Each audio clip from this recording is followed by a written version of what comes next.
Hello everyone. First of all, thank you very much for your time and attention. It's highly appreciated. As said, I'm Matias, this is Philip, this is Miguel. And we have done our project on machine learning for crypto markets, right?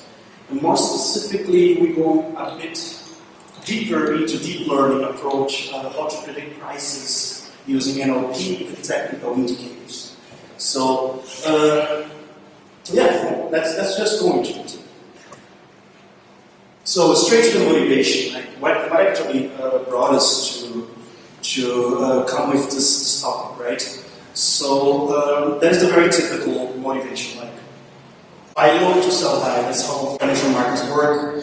For crypto markets, it's no different, and that's how you make profit. The question always is, can machine learning actually predict the markets?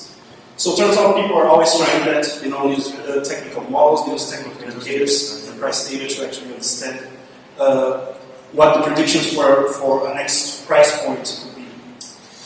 Our main point here, actually, walking a bit further, was really like, can we actually improve into that using natural language processing? So really, we take public perception, we take news, tweets, or whatever, social media, and we actually try to use that as an extra input to improve the model even further. So the third question is actually not really addressed in this presentation. It's about the motivation, of course. It's like, can we automate those trading strategies? Because this falls back into the big million-dollar questions, like can we make money while we sleep, right?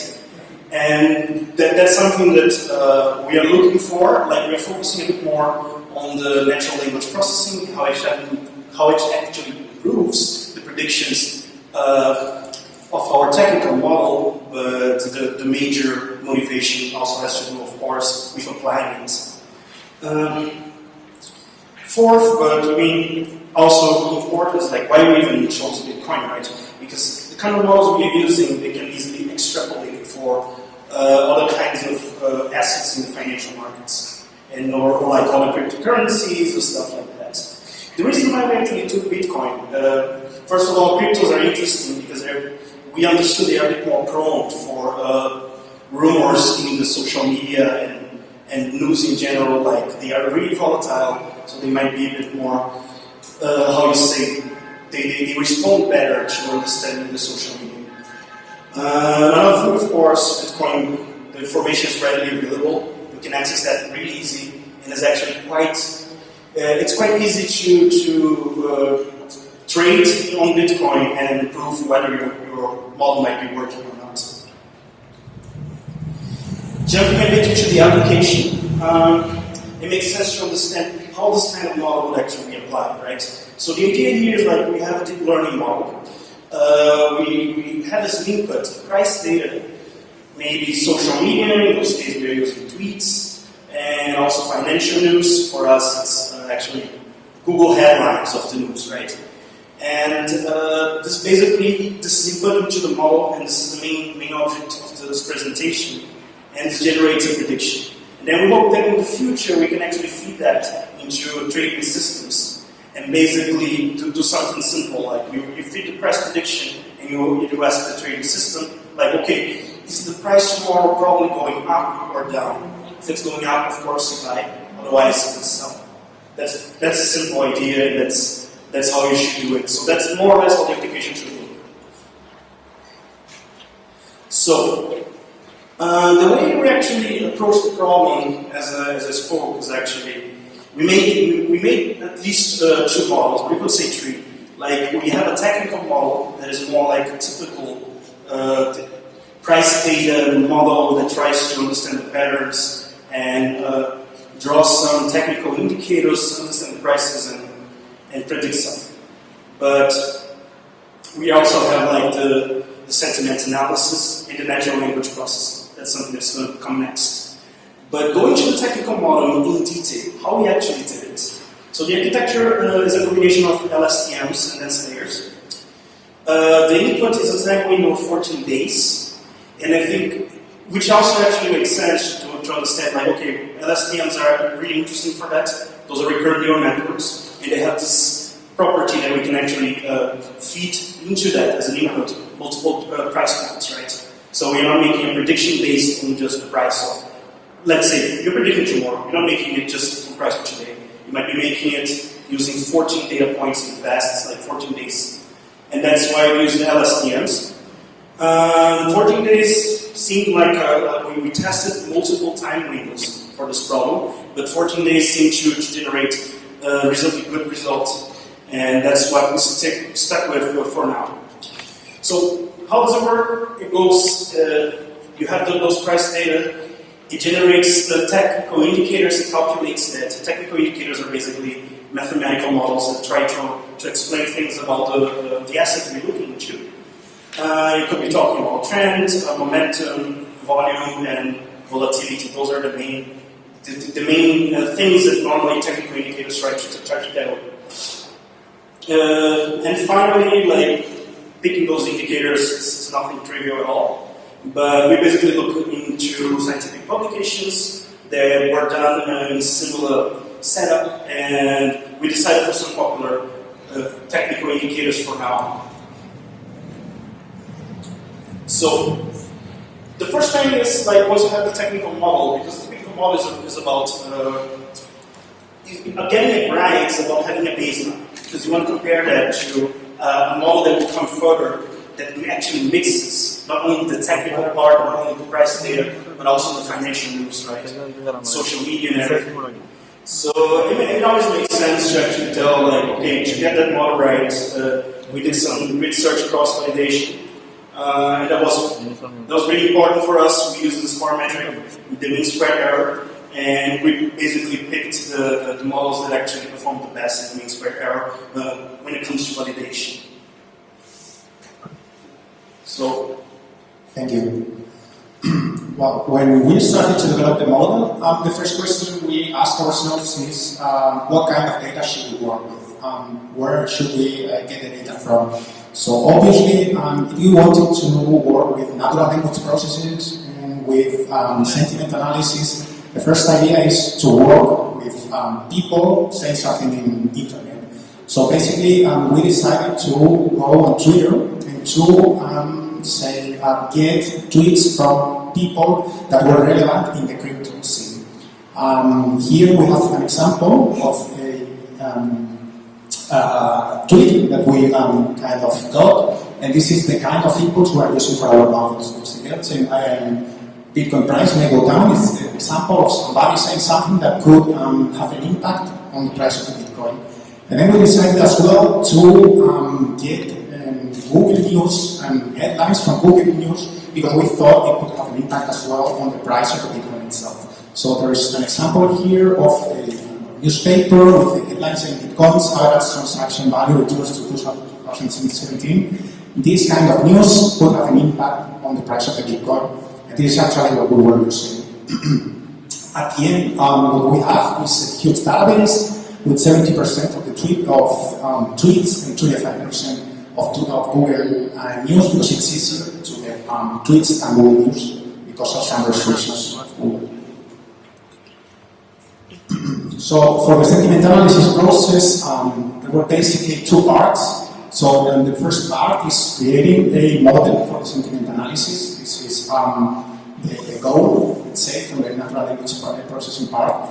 And then the idea is use this new model to create new features in order to complement the technical analysis. So this is basically the goal of the project all the time. We have the sentiment analysis part, and we are trying to fit the sentiment. We have a technical part, a technical model part, and we are trying to fit this technical model with sentiment analysis features. And that is the goal of the model itself. And then what we used as a baseline was the BERT model from Google. We were trying to improve this model by means of transfer learning. We used the database that maybe was not big enough, and we didn't really succeed on the task of improving the BERT model.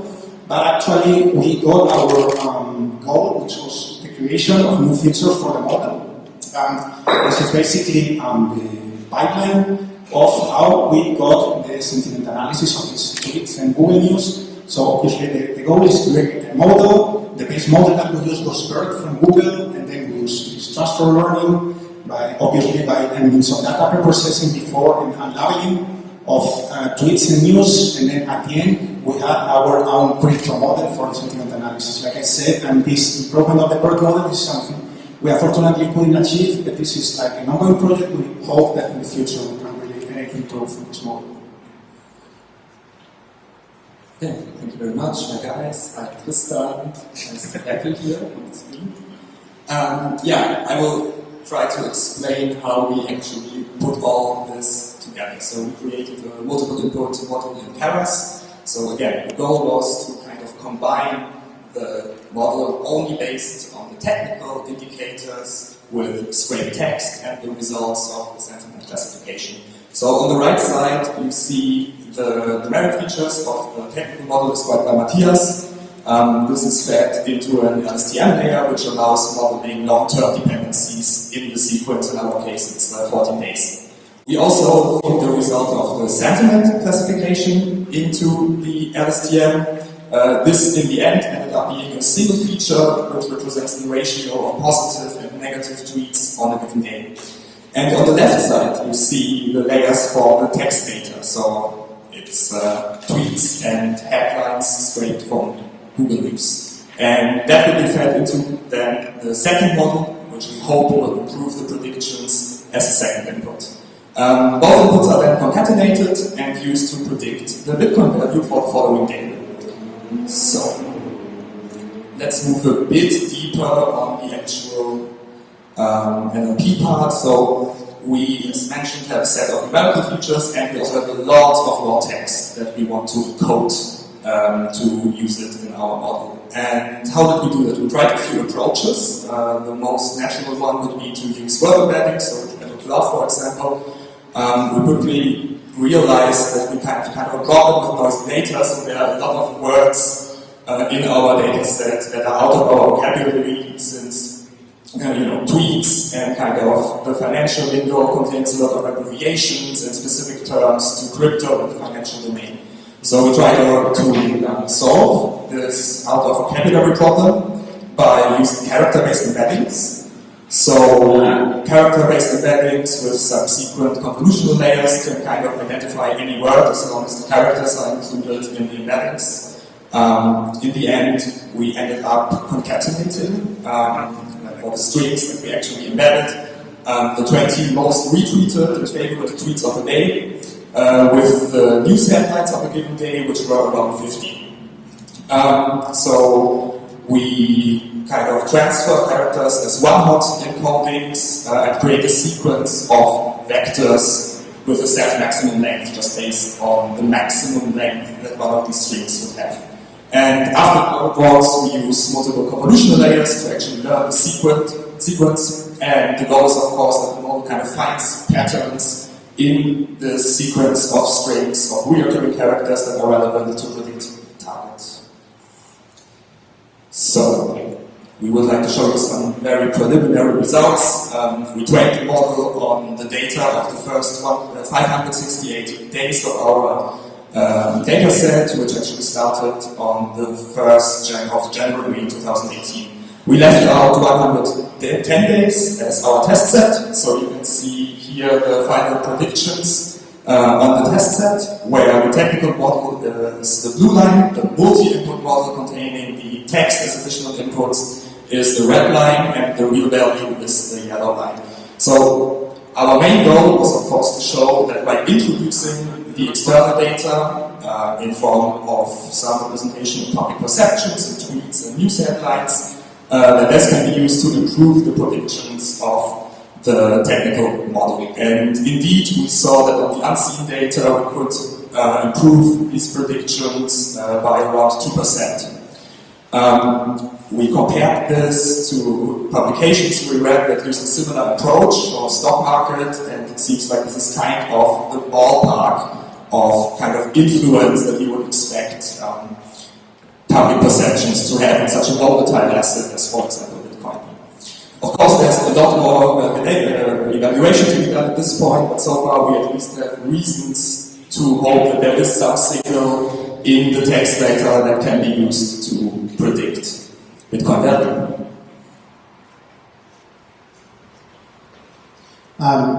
For summarizing, we are running out of time, so we would like to explain you the achieved goals and the future tasks that we have in mind. And like Felix said, this is an ongoing project. We still have a lot to work with, and then like achieve goals. What did we do with this project? We collected data to represent public perception of the crypto market. That was well, this is the first challenge we faced, let's say. Then we included external data to put the technical model. This is what we have all the time in mind. Like we have a technical model, like a classical technical model, and we want to improve this model by mix of the sentiment analysis in NLP. We evaluated advantages and disadvantages of different embedding techniques. This we achieve, this we learn. And we use transfer learning over a pre-trained model from Google. This is something that is still ongoing, but we think we have a lot of potential still to improve this model and to try to get results. And now what we have in mind in the future, and we would like to keep working on this project, we have basically 5 points for the future task. The first one would be to improve these transfer learning results. This is something that we will focus on because we think this might be the key to improve the model. Then, something that we have in mind at the beginning of the project that we couldn't achieve, and because we didn't have time enough, basically is to focus the model not only in Bitcoin but also in other assets like altcoins, because they are very tending to be affected by rumors. So we truly believe this is the market we have to focus on. And if the model works, we could even try to expand it to the stock market. We would like as well to, in the future, to set the project online so that the people can check the model predictions on real time through a web page or something. This would be as well interesting. And evaluate the trading performance over past data. And finally, we would like to deploy the model in a real trading system in order to see if we can really get benefits from the model. Thank you.